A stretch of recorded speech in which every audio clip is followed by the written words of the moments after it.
I'm going to show you unilateral pals and rails in the straddle position. We're going to start with bilateral passive stretching in the straddle position first. And basically we're just going to bring our feet out in front of us, widen them out as long as we can, and bend our knees just slightly. Notice I'm breathing, inhaling for 4 and exhaling for 8. Really trying to just focus on my breathing and getting comfortable in this position. Now, it's not enough just to sit in this position passively for 2 minutes. We need to actually become active in this position. So in our end range, in the straddle position, as you see here, we're in about 150 degrees and about 30 degrees shy of being 180. I might be off a couple degrees, but we'll just stick with that. Basically, I'm going to sit in my end range and hold in this position. And what I'm doing here is I'm telling the stretch reflex system and the parasympathetic nervous system and the central nervous system to just relax and just say, hey, it's okay, I'm here. I should be able to sit in this position. I shouldn't have a struggle in this position, so I'm going to passively sit here. And notice that I'm also doing some toe cars as well. I'm kind of hanging out, breathing, and doing some other things as well. But I'm basically sitting in this position as relaxed as I can in this passive straddle stretch. When I begin my pals and rails, I want to make sure that I progressively amp up in my pals, and during my rails, I want to stay intense, and I want to keep that intensity in my rails, even though it's in such a short duration. So what I'm going to do here is just extend my elbows and abduct my shoulders and transition to one side. And I'm going to put all my focus here in my left knee here. So as you see, I'm going to begin to grip the ground with my heel, bend the knee slightly. And what that does is that puts all the emphasis in my hamstring.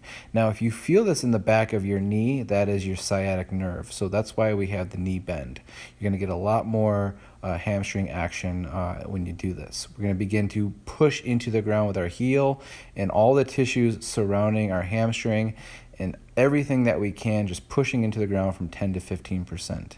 From thereafter, we're going to go from 15 to 30%, progressively amping up the intensity. From here, we'll go from 30 to 50%, pushing into the ground with the heel, stretching the hamstrings, isometrically contracting in this end range. Keep going. We're going to go from 50 to 80% intensity. So you should be at a pretty high intensity. And now we're going to go to our safest and greatest effort. Hold. 5, 4, 3, 2, and now go ahead and lift the leg up off the ground. Try to pull the leg up off the ground as you push into the ground. 3, 2, 1, and bring it down. Good. All right, now we're going to relax and transition, and we're going to get ready to switch to the other side and begin by breathing in this position. Focusing on this leg and the hamstring, getting a good grip with the heel, and bending the knee as much as you need to get all of the tension in the hamstring. If you feel it behind the knee, again, that's your sciatic nerve. We don't want to stretch your sciatic nerve. We want to stretch your hamstrings here. And we're also in hip flexion. So we're utilizing the end range of hip flexion and knee extension here. So go ahead and begin to press the heel and entire leg into the ground. Press the hands into the ground, 10 to 15% intensity. Begin to bring that intensity up from 15 to 30% intensity, building the tension inside of the hamstring, beginning to utilize the entire body, recruiting muscles in the hands and chest from 50 to 80%.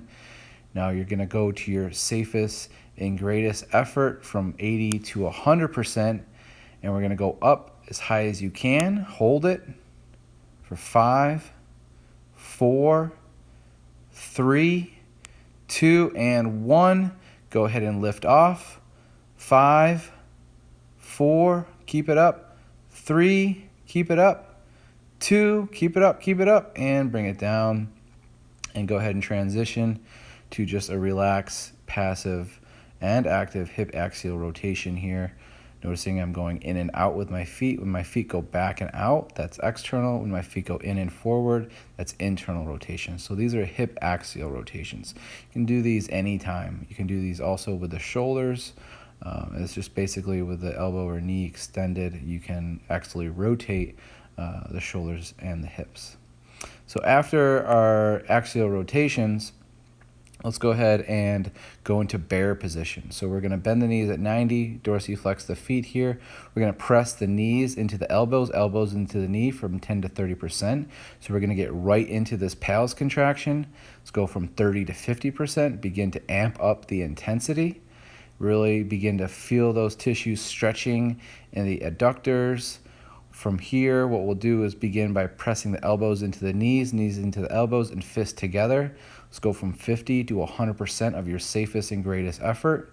5, 4, 3, 2, keep holding it, and 1. Now I want you to push forward with your hands and try to get those knees back. Keep the intensity as high as you can. Pull those knees back, and relax. All right, now we're going to transition to our butterfly. Now we're going to stretch the tissue, adductors again. We're in external hip rotation.